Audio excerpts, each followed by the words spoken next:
Reka nongere mbasuhuze kandi mbifurize gukomeza kugubwa neza aho munkurikira muherereye mu bice bitandukanye by'uyu mubumbe. Nanjye meze neza rero, ubundi kubasuhuza mpagaze muri campus imwe muri university yitwa University ya Manitoba. Ni imwe muri university zikomeye kandi zidahenda hano muri Canada, ikaba iherereye mu ntara ya Manitoba. Murabona ko nifubitse ariko bidakabije, turi mu bihe by'ubukonje ariko ntabwo birakabya cyane. Ubu turi nko muri -10, ntabwo mu by'ukuri bikabije cyane, ariko ntabwo wahatinda iminota myinshi cyane. Ni campus rero ku bantu bajya batekereza no ku mashuri, ku bantu bafite ku biceri bashaka kohereza abana kwiga. University of Manitoba ni imwe muri shua bashobora kugira kuko irahendutse, ubuzima bwaho buracyahendutse ugeranije no mu zindi ntara. Murayibona University of Manitoba igira amaporogaramu menshi cyane. Ni imwe muri universite zikomeye zimeze neza muri Canada, kandi ibiciro byazo bikiri hasi nk'uko nabivugaga. Murayibona rero ni campus nini cyane, kandi ntekereza hari n'abanyarwanda batandukanye benshi biga muri iyi universite. Ngo mbaye mbarabuye, ntabwo hasa neza, murabibona hasi amaneje aba yaraguye, turi mu bihe by'ubukonje. Nibyo bintu mubona by'umweru hirya no hino. Iyi bari neje yaguye ariko ntiraba nyinshi, nibwo bigitangira.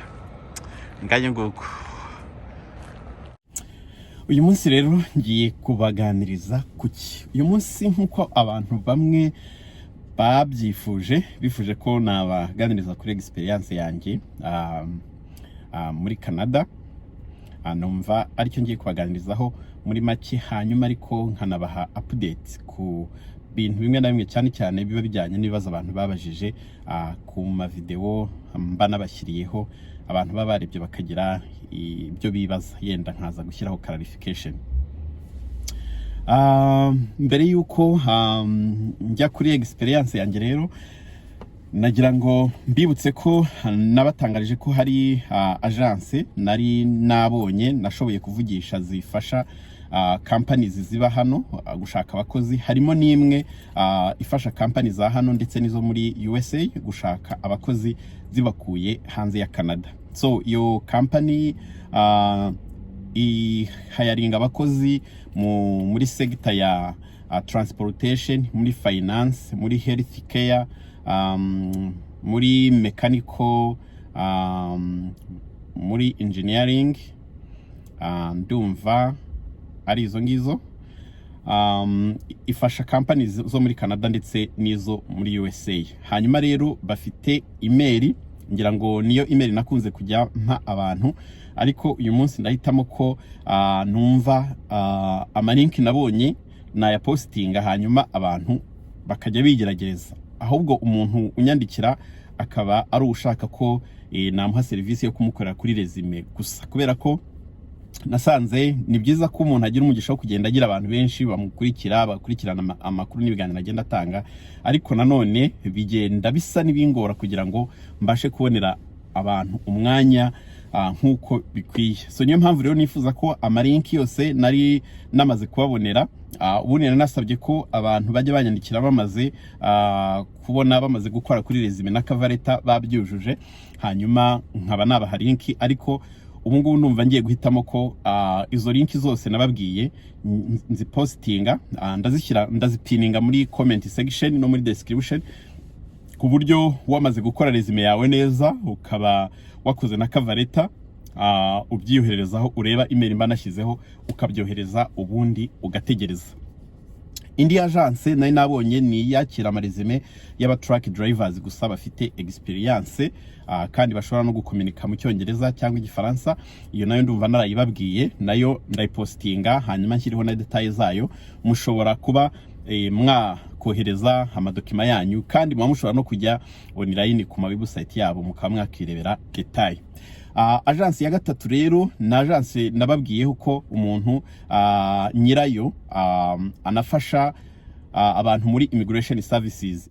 Abikora byombi, afasha abantu kubijyanye no gushaka akazi ariko akanabafasha no bintu bya immigration services, nko kuba yagufasha gutanga application ya visa runaka kuri mushaka, kuba yagufasha ku bintu bijyanye na sponsorship. Uramutse uri nko muri Canada ufite umuntu ushaka gusponsoringa ukaba wumva udashobora kwiyuzuriza application, arabigukorera. Ariko mbibutse ko ni ibintu biba bitagoye mu byukuri, gusa hari igihe biba challenge y'umuntu atarabikoraho, ushobora kwikora rimwe application bakazigara kugeza igihe wujurije neza ibyo babasaba ko wuzuza. Niyo mpamvu ntekereza ko rimwe na rimwe abantu bahitamo gukoresha abakonsulta. Baca amafaranga atari make, kuko amakuru nagiye mbaza nk'abantu baca amafaranga make ya nibura kuba bagufasha muri imwe muri izo service ni nk'amadolari 1000 ya Canada. So uwo musaza rero abikoze imyaka myinshi. Ikintu ukora, ndashyiraho link, ujya kuri website, uzuzamo information zawe, ukatacingaho na resume yawe imeze neza. Mu byo ukeneye kuba ufite, ukeneye kuba ufite passport yawe, uramutse warakoze n'indimi byaba karusho, kuko umwohereje information utarakoze kiriya kizami cy'indimi hanyuma akabona uri umupotential candidate muri program runaka, kuko yambwiye ko afite services zigera mu 100, program zigera mu 100 abantu bashobora guqualifyingamo, akagira aho asanga uqualifyinga, hanyuma akakubwira uko bimeze, mukaba mwakora personal consultation, kandi iyo consultation urayishyura hagati y'amadolari 150 na 250 bitewe n'ahantu yasanze mushobora kugerageza. Hanyuma wazakora ikizamini ntubona amanota meza, urumva ko bishobora niwe ushobora guhomba. Niyo mpamvu nanatanze inama nkavuga nti byiza ko mwaba mwakoze indimi, mwakoze icyongereza cyangwa igifaransa, waba ufite B2 cyangwa B1 nabwo ashobora kukugerageza. Hari ahantu hamwe na hamwe haba hari amahirwe. Hanyuma icyongereza ukaba nibura ufite 5, kuko nibura 5 wakoze kiriya cyongereza 5 hari ahantu yemerwa muri provinces zitandukanye mu maprogaramu atandukanye, kuko ashoboye kukubonera akazi hakiyongeraho kuri iyo language result yawe waba ufite, hakiyongeraho age yawe, ukaba ukiri umuntu ukiri umujene, ukaba educated, dufite nka bachelor's degree mu bintu runaka, ukaba ufite work experience. Ibyo bintu bishobora kuba byagira amahirwe biguhesha muri zimwe muri programu zo muri Canada. Ngira ngo iyo link nayo ndayishyiraho, abantu bazajya bagira konsari bakumva batari gusobanukirwa neza. Mbanashyizeho na link ya Telegram mushobora kunyuraho tugakomeza gusangira amakuru kuri groupe. So ndumva ari ibyo nshobora kuvuga. Yakira abantu muri sectors zose azirongazi wujuje ibyangombwa. Initial consultation ayikorera ubuntu. Iyo asanze mudashobora gukomezanya ntaho qualifyinga arabikubwira. Iyo asanze hari ahashoboka nabyo arabikubwira. Noneho bikaba ngombwa ko akora consultation iri detail kugira ngo yumve information zawe zose, ariho usabwa kwishyura amadolari hagati y'150 na 250. Ubwo arabibabwira. Abantu bashobora kugera kuri etape yenda mukagira ingorane zo kwishyura, ariko nuva mu Rwanda dusigaye dukoresha amaviza. Buriya ntago umuntu yakwishyuza nka viza yo muri beka. Tumaze gutera imbere dushimira, kandi leta y'u Rwanda ku bintu byitwa ikoranabuhanga rwose yarabihagurukiye, kandi bigenda bigira umumaro mu buryo butandukanye. So ntekereza uzagira kuri etape atazabura uko yishyura ashobora gukoresha ikarita, ariko aramutse abonye azagira ibibazo byo kwishyura akabona adafite ikarita yakoresha, ashobora kunkontagitinga tukareba nimba hari uburyo umuntu ashobora kumufasha. Amakuru rero yanjye, experience yanjye, nageze hano mu mwaka w'2014 mu kwezi kwa 8. Kirere kimeze neza, kirima imeze neza, haryoshye hasa neza rwose. Murumva ko mpamaze imyaka 10 n'amezi nka 3-4. Experience yanjye rero kimwe n'abandi muri rusange dushobora kugira ibyo duhuza, ariko abandi ntitubihuze kubera ko hari ukuntu experience zacu zishobora gutandukana bitewe na province wagiyemo. Experience yanjye navuga ko yabaye nziza cyambere, kuko nahageze hameze neza, hatarakonja. Ubundi harakonja cyane, tujya dukonja kugeza nko muri -5 iyo byabaye bibi cyane, ariko ubundi ibintu biri normale hagati ya -20 -30 rwose byo biba ari normal, tuba tubimenyere ko ariko bigomba kugenda turifubika. Niyo mpamvu mwumvise ndimo mvuga ko -10 rwose it's like nothing, hameze neza. Murabona ko nambaye agapira kamwe imbere shyiramo umupira usanzwe ntabwo bikabije kuri gibumba nifubitse nyine mba numva ari byo bihagije. Umumva ko harakonja cyane, niyo mpamvu rero umuntu avuga ko -10 haba hatarakonje. So byari bimeze neza rero. Hanyuma rero ukihagera anje naje mfite PR. Iyo ukihagera visa yawe yakuzanye uje kuri PR bahita bayicishamo umurongo, ubwo nta kintu ibi kimaze ntushobora kongera kwigenderaho. Hanyuma ukaba address z'ahantu bazohereza agakarita kawe ka permanent residence. Hanyuma rero etape ibikurikiyeho kuba hari ugushakisha utundi twangombwa umuntu abakeneye, harimo agakarita ka mituweli ka mituweli de santé. Ubundi rero ugashaka akazi rero kari mu bintu byangoye kubona hano. Akazi kari mu bintu byangoye. Impamvu byangoye ni yihe? Icyambere ni ukumenya system ya hano uko ikora. Hano iyo uje mu permanent resident, icyambere hari agence nyinshi za leta zifasha abantu bashyashya kwintegra muri societe, ziba traininga, zibigisha uko umujyi uteye, ahantu mutuye, zibabwira ibijyanye n'amashuri, ibijyanye n'utuzi, imico yo ku kazi, zibigisha ibijyanye no kwita ku bana. Hakazamo section yo kubigisha ukuntu mukora amaresume muri mushaka akazi n'amakavareta. Hanyuma hakazamo etape yo kubarangira ahari ama companies atandukanye ashaka abakozi bitewe na experience yanyu na education. Ibyo byose bakabibafasha.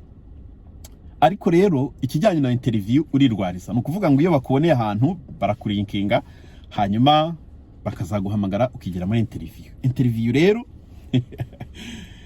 ntabwo nzi ubu ngubu iwacu aho bigeze, ariko interview ya hano ifite ukuntu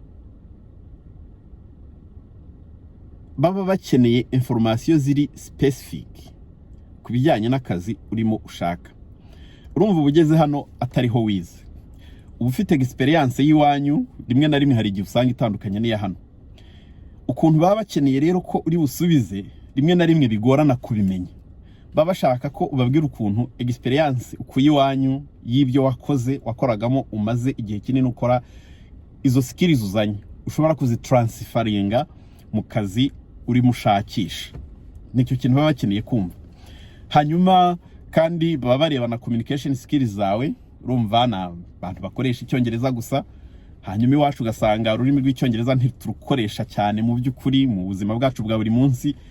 Ikaba challenges imwe rimwe na rimwe no kumvikana cyangwa no kumva neza ikibazo bashatse kukubaza bitewe na accent yabo, ukaba utashobora kubyumva neza. Rimwe na rimwe bigatuma udashobora gusubiza neza. Of course hari igihe umuntu aba ataramenya n'amagambo menshi cyane yatari ururimi uhora ukoresha. Byarangoye kubona akazi. Nakoze interview nyinshi izo nibuka, nshobora kuba nibuka nka interview zigera nko kurenye nizo nahita nibuka. Ariko hanatanze amaresume ni henshi hatabarika, bakampamagara kuri telefone bakora screening, bikarangira batongeye kumpamagara maybe kuko tutigeze dushobora kumvikana neza. Kandi ubwo ngubwo aho ngaho iwacu ahantu nanyuze, haba mu mashuri haba mu kazi, cyangwa numva abantu bambwira ko nabaga mu bantu bageragezaga mu cyongereza.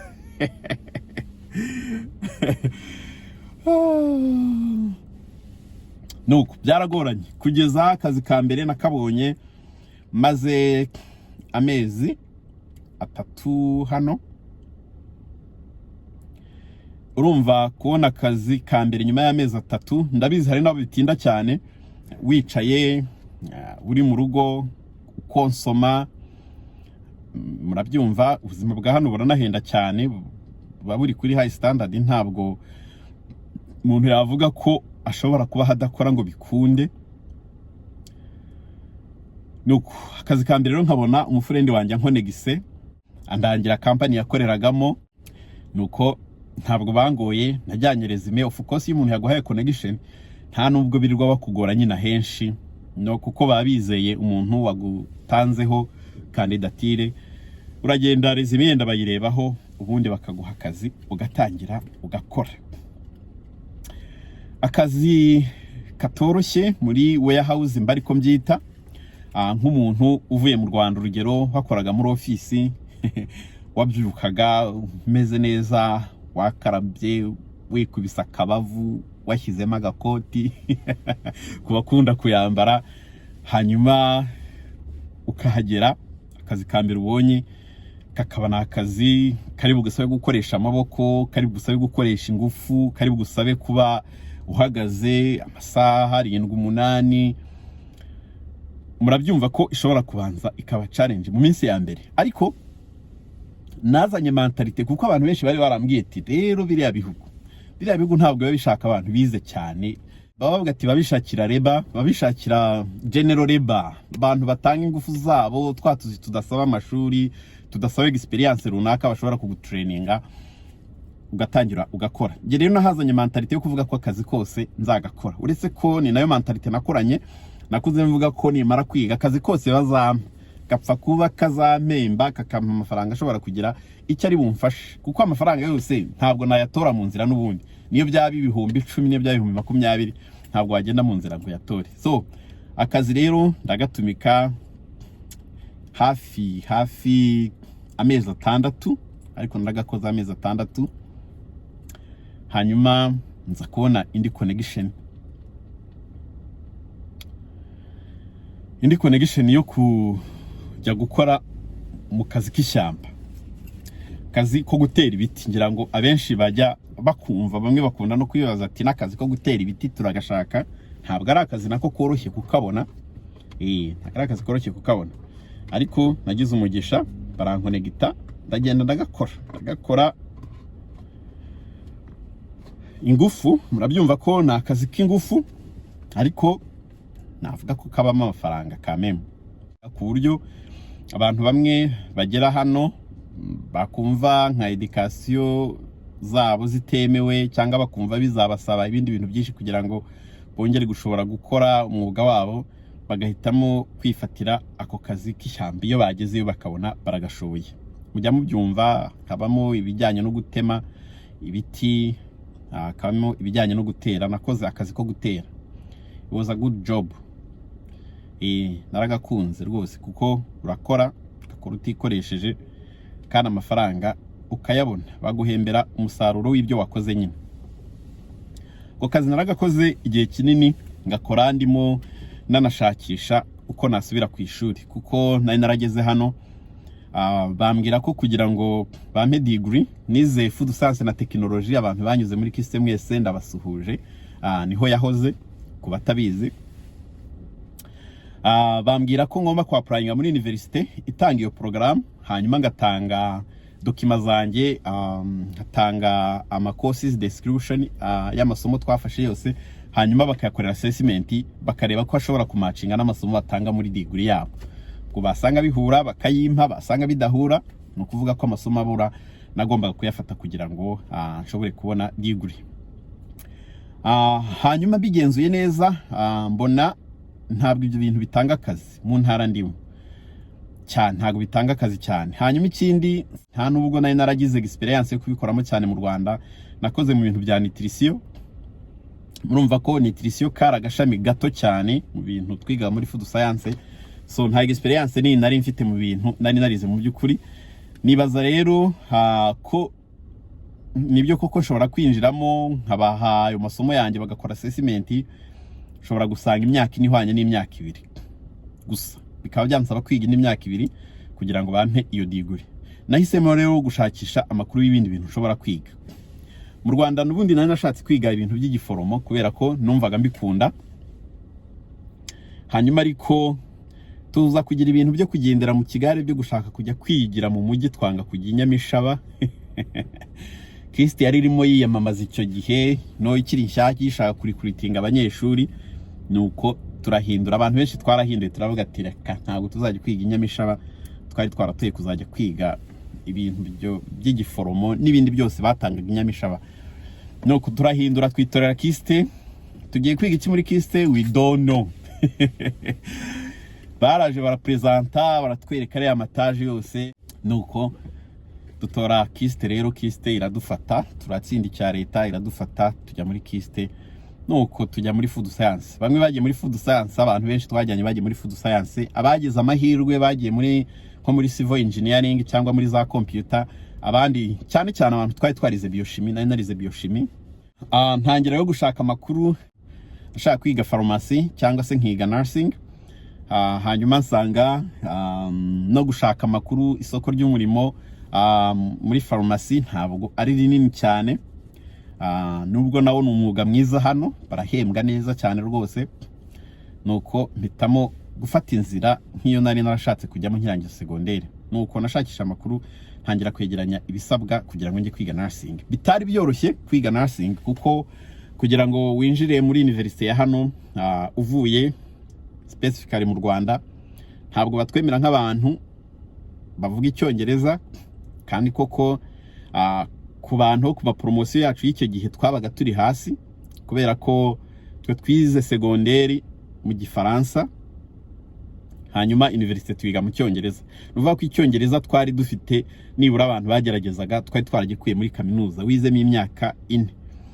So urumva rero ntago cyabaga gihagije. Hano rero bakakugora, bakagusaba gukora ziriya test nk'uko tuba turimo tuzivuga abantu bashaka kunyura mu bya immigration bafata, cyangwa se ugahitamo kujya gufata programu yigisha icyongereza uramutse uri eligible. Nabyo biba bigoranye kuko bagira level bagusaba ugomba kuburiho kugira ngo ushobore gufata izo programu. So iyo uje hano uri mu PR, haba hari amaprogaramu wemerewe y'icyongereza bakwigisha icyongereza for free. So nafashiho gakeya, mbona ntabwo bizagira icyo bimfasha, ndabyihorera nshakisha andi makuru, nza gusanga uburyo bwonyine buzanyorohera kugira ngo nshobore kubona icyongereza kinyinjiza muri kaminuza ya hano ni ugufata amasomo ya grade 12. Grade 12 ni nka siziye mu secondaire yacu, ni nka senior 6 yacu. Bafite ubwoko bw'icyongereza batanga. Iyo wakirangije ugakora provincial exam ugapasa na amasomo abiri, ni ibyongereza bibiri bitandukanye, ugapasa na 75%, uba wemerewe kwinjira muri university za hano. So naragiye rero ndakiga icyongereza, ngifatana n'andi mu masomo. Ndumva narafashemo imibare, applied math, fatamo biology, fatamo ntabwo nibuka ni masomo nafashe. Ndabikombina, bampa diploma ya high school hano, bampaye diploma ya high school. Muri make nasubiye muri secondaire ndangije kaminuza mu Rwanda. So ariko target cyari cyongereza, so kubera ko bwari n'ubuntu babyigisha ku buntu, so, narabifashe nshaka nandi makredi basabaga, nuko bampa na diploma ya high school ya hano. Njya muri university gutyo, njya gufata amasomo ategura kuzinjira muri nursing. Nuko kuntu ninjiye mu giforomo, nashoboye kubona admission muri nursing muri 2018 cyangwa 2017. 2017 university yaranyakiriye, ariko ntabwo uhita winjira muri nursing direct, ahubwo ufata amasomo y'umwaka umwe, ukenera amasomo 10, hanyuma wamara kuyarangiza ukabona gusaba admission muri nursing. Waba performance neza, ufite amanota meza, ni very competitive, hanyuma bakagufata ugatangira mu mwaka wa 2. Ubwo muri make twavuga ko wiga imyaka 3 muri nursing muri program, ariko ukongeraho n'undi mwaka umwe umeze nka preparatoire, mukora amasomo runaka babasaba ya science za physiology, anatomy, microbiology za n'ayandi. Nuko ninjiyemo. So ngarukiye aho ngaho kugira ngo yenda video itaba nini. Muri make mu byukuri navuga ko bitoroha kugera muri Canada uri umuntu mukuru, uvuye wacu warize wakoraga, kugira ngo ushobore kwiyintegra bisa nk'ukuntu bigoranye ukuntu. Ariko navuga ko ikigoye no guswitchinga mind gusa, ukamenya ko nyine utakiri iwanyu, wageze mu gihugu cy'abandi kandi gifite imirongo ngenderwaho yacyo yihariye. Ugahindura mind, ugakuramo ko wakoraga muri office, ugakuramo ko wari ufite secrétaire aho wakoraga en general, ugakuramo ko ubuzima bwa hano ugiyemo nyine butandukanye n'ubwi wacu, ugakuramo ko nta mukozi uzabona hano, uri buguhanagurira inkweto, uri bukogereze ibyombo, uri bugusasire, mbese ukamenya ko utuntu twose ugiye kutwikorera ugaswitchinga mind. Ntekereza kiri mu bintu bishobora kuba bikunda kugorana cyane cyane ku bantu baba badafite amakuru, kuko urahagera ukagira ngo ugeze mu yindi si, urahagera ukagira ngo ugeze mu yindi si, ugasanga ntabwo uhita uba comfortable nyine. Ngira ngo mutekereze muri sanse, kuko nk'iwacu umuntu ufite akazi keza, uhembwa neza, wibeshejeho, abafite umukozi mu rugo, umukorera ibintu byose, umumesera, umuhanagurira inkweto, umutekera, ibyo hano ntibihaba. Ukagera ugasanga ugiye kujya wikorera ibintu byose. Murumva iyo switch ntabwo ari switch yoroshye, kandi njya nkunda gutekereza cyane cyane nk'iy'abantu baje hano ari kapo, biri mu bintu bibagora cyane iyo udaswitchinze mind, cyane cyane ku bagabo. Kamvuge ku bagabo kuko murabizi ko mu mico yacu hari igihe usanga umugabo turi abantu bakunda kugereka akaguru ku kandi, tukaba tuzi ko imirimo yo mu rugo y'abagore nibo bita ku bana, nibo bateka, nibo bakora amasuku. Hano rero byagorana, ntago nzi ko umugore yabikora igihe kinini cyane mutaratangira kugirana ibibazo, kuko wumve ko aha noneho ubujya ku kazi nawe abajya ku kazi, nta mukozi mufite. Nukuvuga nimba mu Rwanda mwabikoraga no wazaga ukicara ukirebera televiziyo, cyangwa ugasohoka n'abafriend mukajya kureba umupira, mukajya gufata kamwe, ariko mufite undi muntu uri kubafasha. Bitandukanye naho noneho nta muntu mufite arimwe mugiye kwikorera ibintu byose. So guswitchinga mind navuga ko ahari aricyo gishobora kugora abantu, ariko ubundi navuga ko waswitchinze mind ukishyiramo ko ibintu byose uri mutangira, ibintu byose ari A0, nta kintu uzi, diburuka yibagirwa, ubuzima warubayeho ugasa nk'ubishyize ku ruhande gatoya, ugashyira mu mutwe kugiye gushakisha uko wakiyentegara, navuga ko byemera. Numva rero muri make nababwira kuri ayo makuru uyu munsi, hanyuma ubutaha nzabasangiza amakuru y'urugendo rw'ishuri no gusoza ishuri, n'ibijyanye no gukorera ama license no kwinjira mu kazi. Ndumva ibyo nzabibasangiza ubutaha. Reka rero ngeze aho ngaho, nabambahaye kuri uyu munsi, mbifurize gukomeza kugubwa neza aho muherereye, kandi muhahe muronke ubuzima buzira umuze, nibwo nkomeza kubifuriza hamwe n'abanyu bose. Ndabakunda, turi kumwe naho ubutaha. Ciao ciao.